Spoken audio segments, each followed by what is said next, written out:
This is CGTN, China Global Television Network.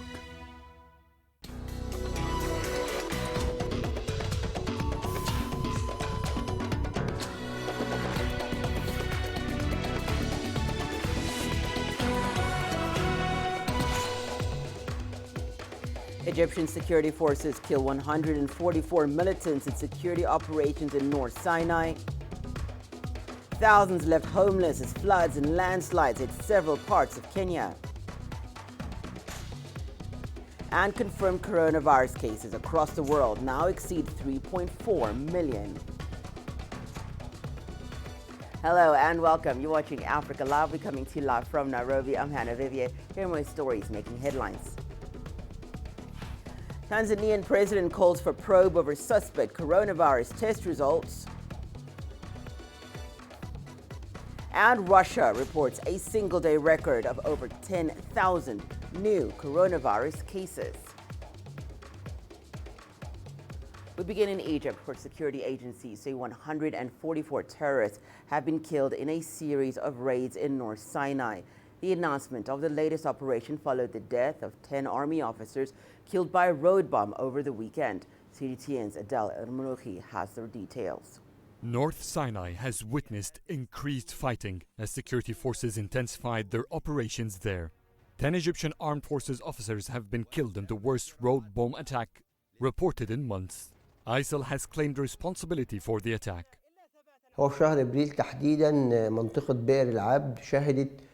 In April, Bir El Abd region has seen at least 5 attacks with the same tactic of using road bombs to target security vehicles. The same situation with the same number was witnessed in Al Arish city and Sheikh Zayed. The armed forces has degraded about 90% of ISIL's power, which leaves it capable of attacks that are easier and require less militants. It is more of guerrilla warfare. The response from security agencies was swift. Police forces have announced the killing of 18 militants in Bir Abd, where the attack took place. That's an alarming number for an area considered remote from insurgents' activities. Bir Abd has never been an attractive area for ISIL. It is quite far from the Golden Triangle, where most of its attacks take place in North Sinai. It is 70 kilometers away from Al Arish city. That makes such an attack stand out. I think the number of army casualties are by chance not an indication of their capabilities.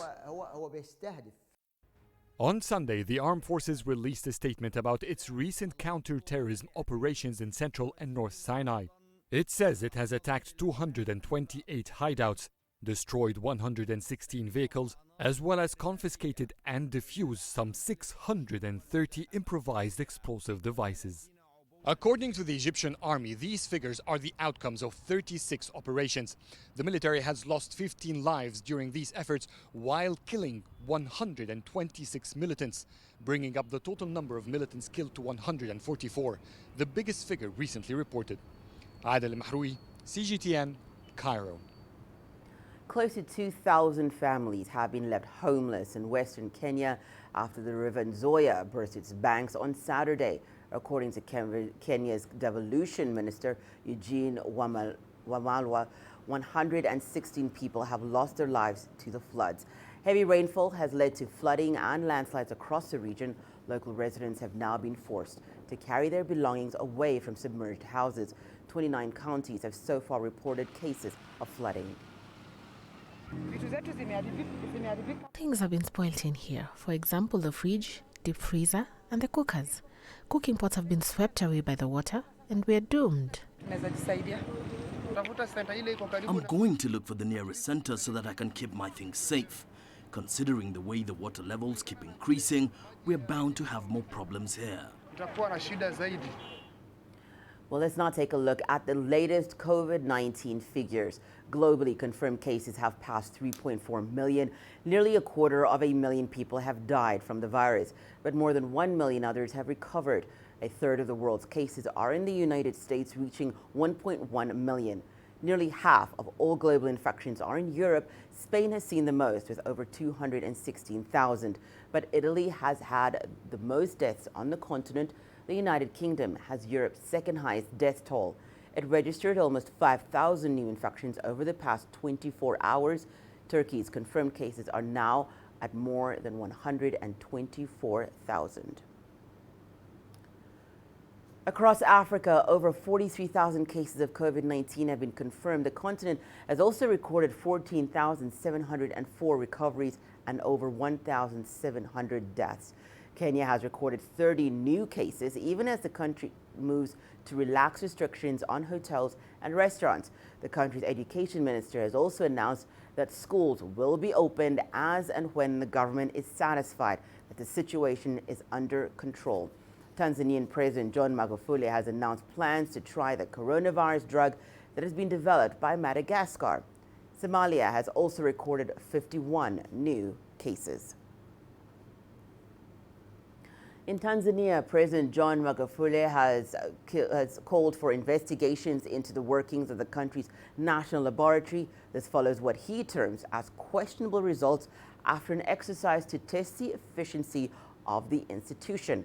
Magufuli says the country's health ministry had sent non-human samples to the laboratory, some which turned positive for coronavirus. They included samples from fruit, animals, and other fluids from other organisms. At the same time, he also announced that his government was in communication with the Madagascar government regarding the possibility of using its alleged treatment to tackle the virus. I am communicating with Madagascar. A letter has already been written, and they say that some medicine has been found there. We will send a plane and the meds will be brought here so that Tanzanians can benefit too. So as a government, we are working hard. If popos can test positive for the coronavirus, then the WHO has to work hard on this. And if goats have the coronavirus too, and if scientists don't know if the virus is only limited to humans or not, then they have not yet done enough on this matter. Meanwhile, Nigeria faces a huge task in controlling a surge in COVID-19 cases. 35 of the 37 states have already been affected by the virus. That includes conflict-torn states in the country's northeast. CGTN's Kelechi Emekelam reports on how authorities are handling the situation. Insurgents seeking to take over Nigeria's northeast have unsettled the region for more than a decade now. The conflict has left tens of thousands dead and more than 7 million people in need of humanitarian assistance. Some areas are still considered unsafe and inaccessible to aid and health workers. The problem is accelerated as the coronavirus pandemic has already hit the region. There have been cases in all the states in the northeast, actually. So whether it's in Borno, Yobe, Adamawa, they've all had cases. Most of our cases have been in Borno, and the state governor and the state government and his team have been very proactive, actually, in responding. Deployed very strict measures to reduce contact right now, and we hope that we'll be able to get ahead of the curve in Borno State, because really a large outbreak in Borno will be a very difficult circumstance to deal with, considering the difficulties we've had there over the past few years. Nigerian health authorities expected COVID-19 to spread to conflict zones, so they've worked with the state governments to put adequate measures in place.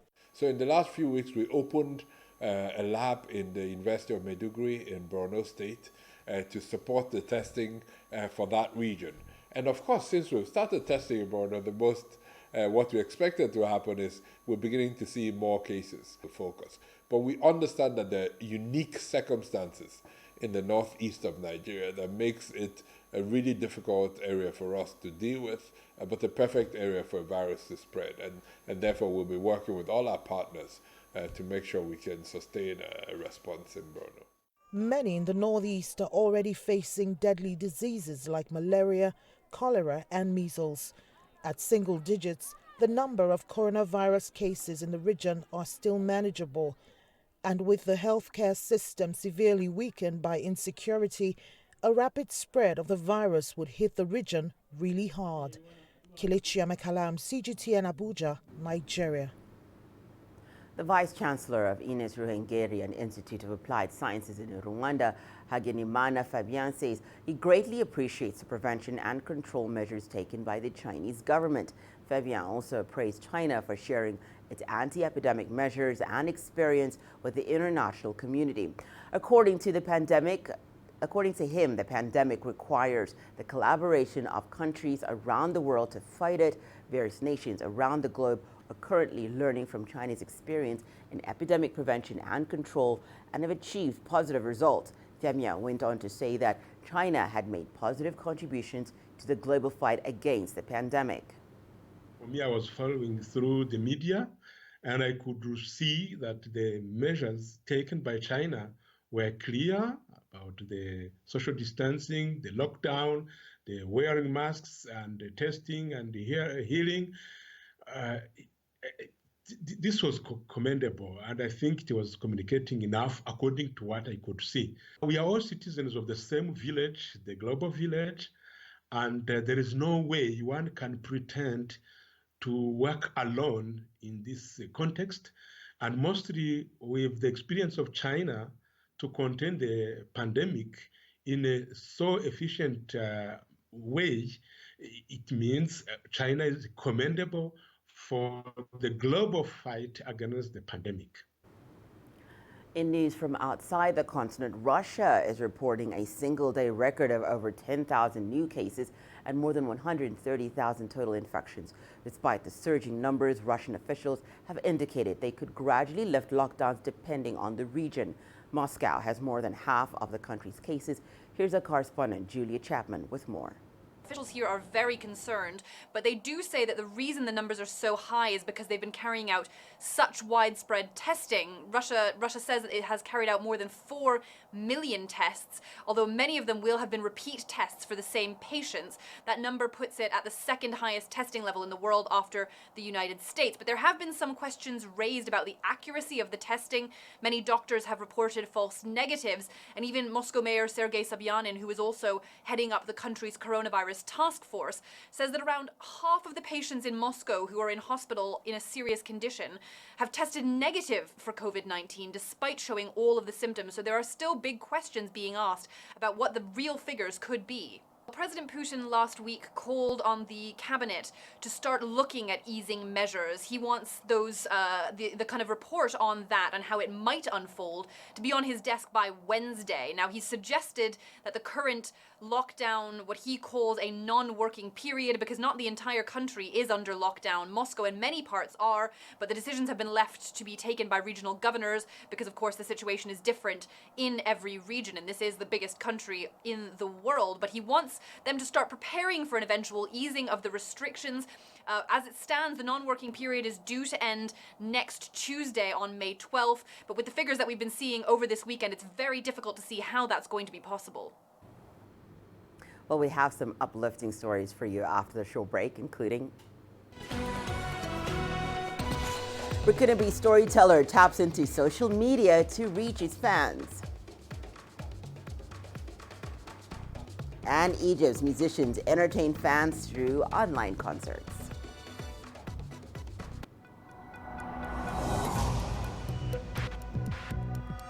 Each day, there are millions of stories. Each one can open new perspectives, new possibilities. Wherever you look, we are there to see, discover, explore. We put the pieces together to find what really matters to you, all around the world, all around the clock. Our reporters are at home across the globe.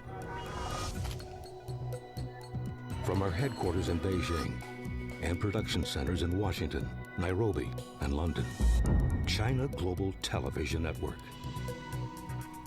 Stories from across the globe, reaching people across the globe. CGTN. See the difference.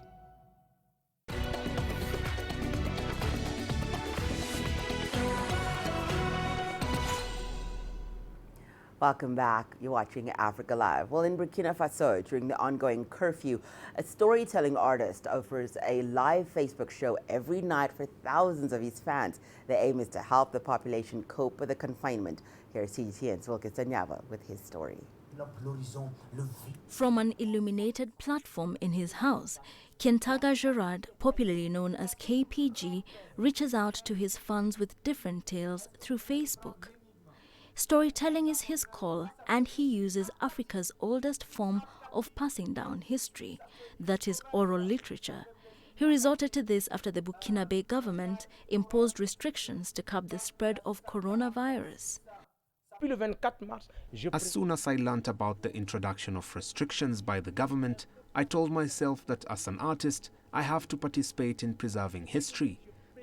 So since March 24th, I've been presenting at home all the shows I've performed around the world since 2000. In my shows, I address different themes such as politics, environmental conservation, respect for our customs, respect for our values, and respect for our elders. Kientaga is not your ordinary artist. He is internationally renowned for his trade, with tales that touch on folk tales, fables, and even parables that reflect his African identity. He has been doing this for over 20 years and graced many international stages.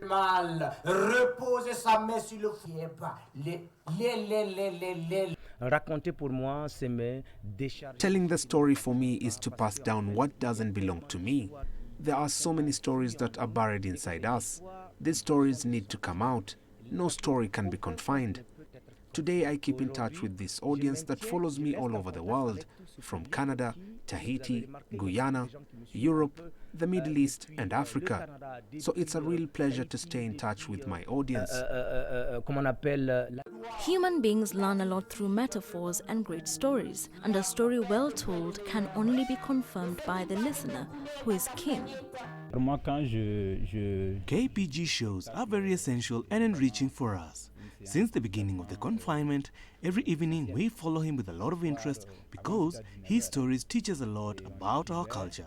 His tales are very important in Africa, and these moments take us back to our childhood. Through the tales, the elders taught us to be men and adults. In this time of a pandemic, all the television channels talk to us all day long about the coronavirus. But KPG is the only one who talks to us about something else. He cheers us up with his tales. Every night, he helps us forget the sadness and all the disasters that people tell in the media. On this day, Kientaga has brought on board other artists. His one-hour Facebook shows are free and seek to inspire a nation now battling an unseen enemy. While at it, he stamps his authority as Burkina Faso's master narrator.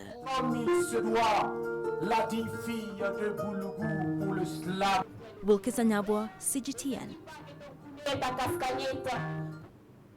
COVID-19 has not spared the music industry either. Artists have been forced to shift gears to remain relevant. In Egypt, for instance, artists are turning to online concerts for their fans. One music producer has gone an extra mile. He's using the internet to introduce new talent to the market.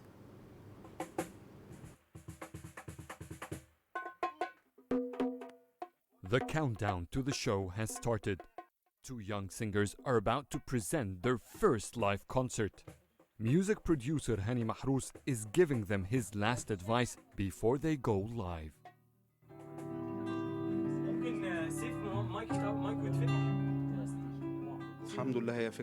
We started working on this online concerts just a few days after the lockdown. I started with my company star, Mustafa Hagag. It was a very successful beginning. This time, I thought about presenting new talent. I want to use this lockdown to come up with new content that can lift people's spirits.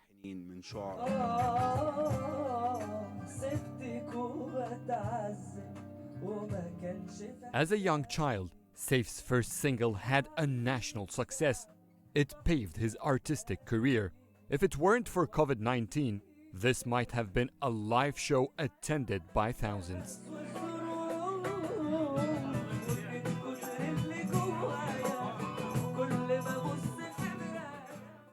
الناس مش عارفة تنزل People need entertainment to keep themselves busy.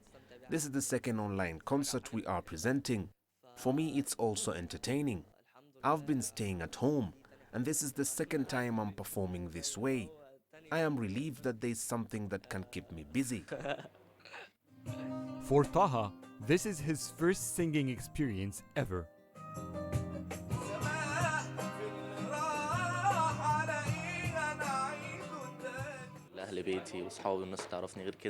I feel great. I feel like it's an honor to my family and friends. I've never performed at a concert before, so I'm excited. It's great that we can present our songs to people while keeping them safe during the coronavirus pandemic.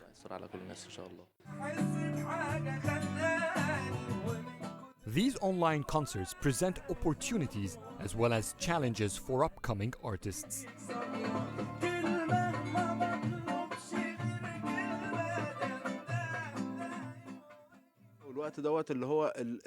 People now have more time to listen, evaluate, and give us feedback, whether good or bad.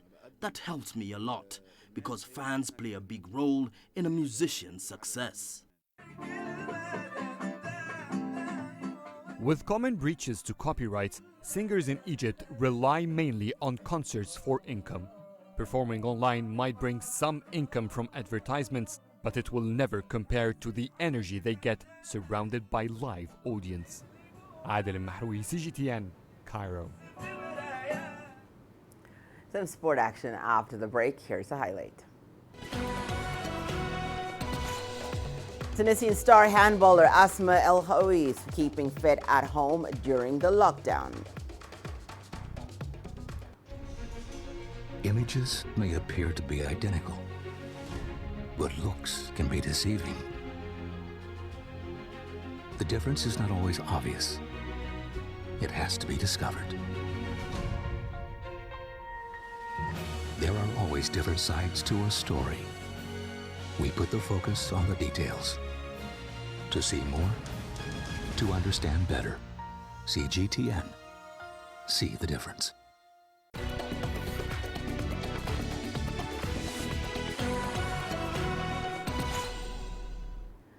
Time now for your sport news. Asma El Haoui is a female Tunisian handballer who plays for Ramniku Valcha in the Romanian National League. The 28-year-old 2014 African champion and 2017 European Champions League winner continues her training at home in Tunis during the COVID-19 lockdown. The talented Tunisian pivot is one of the best female handballers in the world. She was born and raised in the coastal city of Monastir in the North African country. Asma played for 4 Tunisian clubs before starting an international career in Europe. There's a huge difference between training alone and training with the team. I miss my club and the matches. I have always thought that winning matches and tournaments starts at the training session. That's why I'm determined to train every day, even during the coronavirus pandemic. Hamdi is Asma's husband and physical trainer. The couple spends up to 3 hours at the gym every day to work out and avoid a sudden interruption of sport and activity, which could have a negative impact on the athlete's performance. A handballer or any professional athlete cannot interrupt their training during the season, then stay at home until the resumption of the league. Asma needs tough training to remain at the top, both physically and mentally.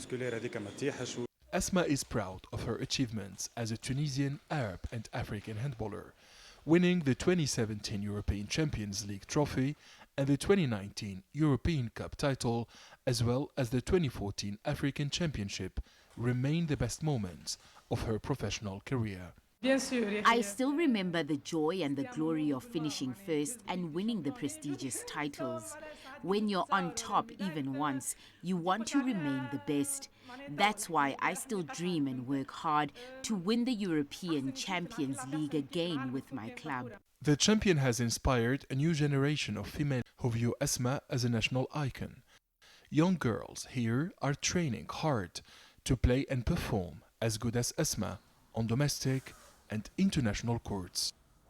Asma El Haoui is determined to maintain her high level and to remain fit until the resumption of the European Handball League. The Tunisian champion now dreams of a new European Champions League title. Adnan Shawishi, CGTN, Tunis.